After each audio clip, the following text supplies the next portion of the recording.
roots are steeped in tradition, but a dancer's culture and heritage can still shine through.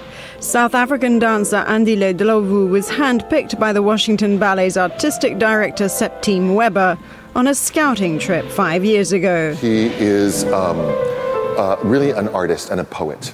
He's got this poetic side that's very reflective, but at the same time he's got an extraordinary technique, and I think in a way that really connects to his home, like something that he sort of inherited from his parents, his family, his background, a kind of warmth on stage that is immediately engaging. He really tries to connect with an audience member and make the audience member feel like they're dancing with him. For a rising star in South Africa, learning to dance the American way has meant blending the classical with the new. We're talking about modern contemporary, where it's not the old style, it's the styles of today and the movements of today, which is really amazing. Unlike many other dancers from overseas, Andile's transition from South Africa to the United States has been relatively smooth. But if there is one piece of advice he has for younger dancers hoping to chase their dreams, it's this: stand up and do it yourself, even if it means you have to do something way out of your comfort zone to actually attain what you want in your career. That's what you have to do.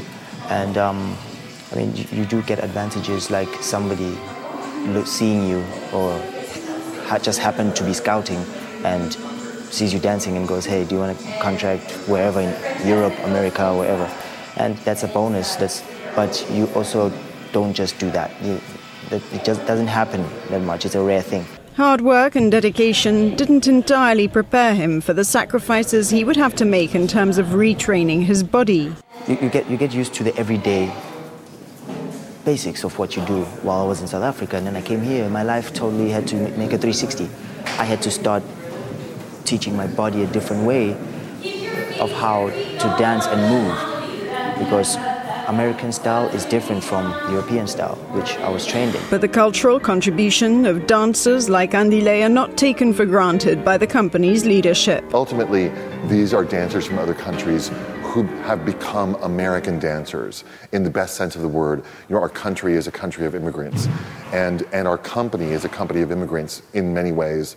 And that's what the American language is, the American culture is, a kind of an amalgam of ideas from all around the world. The Washington Ballet isn't just a globally renowned ballet company here in the heart of the nation's capital, but it's also a multicultural melting pot which recruits its talent handpicked from overseas. And its international dancers all say the same thing.